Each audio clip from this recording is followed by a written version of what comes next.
Hi friends, ఈరోజు మనం యాడ్సెన్స్లో amount ఎలా డ్రా చేసుకోవాలి అనే దాని మీద చూద్దాం. మొదటగా యాడ్సెన్స్లో అమౌంట్ డ్రా చేసుకోవాలంటే 3 కండిషన్స్ ఉన్నాయి. ఒకటి, మస్ట్ అండ్ షుడ్గా 1000 సబ్స్క్రైబర్స్ ఉండాలి మనకు. 2, కనీసం $100 ఉండాలి. 3, నీ అకౌంట్ గుడ్ స్టాండింగ్లో ఉండాలి. ఈ 3 ఉన్నప్పుడే మనం యాడ్సెన్స్లో అమౌంట్ డ్రా చేసుకోగలుగుతాం. ఇప్పుడు చూద్దాం ఎలా డ్రా చేసుకుందామో. ఒకసారి యాడ్సెన్స్లోకి వెళ్ళి చూద్దాం. ఇప్పుడు మనం యాడ్సెన్స్ అకౌంట్ ఓపెన్ చేయగానే ఈ విధంగా హోమ్ పేజ్ వస్తుంది.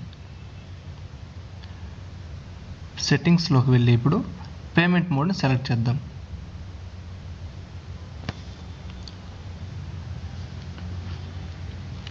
సెట్టింగ్స్లోకి వెళ్ళి పేమెంట్స్ని సెలెక్ట్ చేస్తే ఈ విధంగా ఓపెన్ అవుతుంది. నేను ఆల్రెడీ అకౌంట్ ఇచ్చేసాను కాబట్టి ఇలా డిస్ప్లే అవుతుంది. అలా ఇవ్వనప్పుడు ఏం చేయాలంటే మనం పేమెంట్ సెట్టింగ్స్ మీద క్లిక్ ఇవ్వాలి. ఇలా వస్తుంది. అకౌంట్ ఏమి ఇవ్వనప్పుడు ఏమొస్తుందంటే యాడ్ ఏ పేమెంట్ మెథడ్ అని వస్తుంది. మనం యాడ్ ఏ పేమెంట్ మెథడ్ని క్లిక్ ఇవ్వాలి ఈ విధంగా.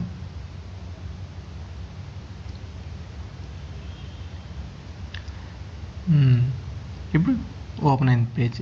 ఇప్పుడు ఇక్కడ account holder name, bank name, IFCS code, swift bank number and account number, రేటెడ్ అకౌంట్ నెంబర్ ఇవన్నీ ఫిల్ చేయాలి. తర్వాత సేవ్ చేయాలి. నీకు ఐఎఫ్ఎస్సి నెంబర్ కానీ స్విఫ్ట్ బ్యాంక్ నెంబర్ కానీ డౌట్ ఉంటే గూగుల్లో సెర్చ్ చేసుకో ఒకసారి. నీ బ్రాంచ్ నేమ్ ఎంటర్ చేసి ఐఎఫ్సిఎస్ కోడ్ అని కొట్టండి, అలాగే స్విఫ్ట్ బ్యాంక్ నెంబర్ అని కొట్టండి. అన్నీ ఓపెన్ అవుతాయి. ఇలా అన్నీ ఒకసారి ఫిల్ చేసాక మొత్తం సేవ్ చేసేయండి. ఇలా సేవ్ చేయగానే ఈ విధంగా ఓపెన్ అవుతుంది నీకు. ఇప్పుడు నువ్వు నీ అకౌంట్ మార్చుకోవాలి, వేరే అకౌంట్ నెంబర్ ఇవ్వాలి అనుకున్నప్పుడు మేనేజ్ మీద క్లిక్ ఇచ్చి దాన్ని రిమూవ్ చేసేయండి. ఇప్పుడు ఇచ్చిన మీ దాన్ని రిమూవ్ చేసి add a new payment method అని కొట్టగా మళ్ళీ ఇంకో నెంబర్ కూడా ఇచ్చుకోవచ్చు మనం.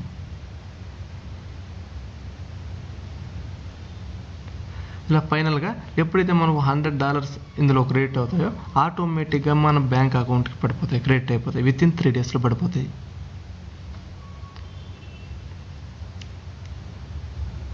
ఓకే గైస్, అర్థమైంది అనుకుంటున్నాను. ఏమన్నా డౌట్స్ ఉంటే చిన్న కామెంట్ పెట్టండి, నేను ఇమీడియట్లీ రిప్లై ఇస్తాను. Okay, thank you for watching. Okay guys, please like and subscribe my channel, please. Thank you.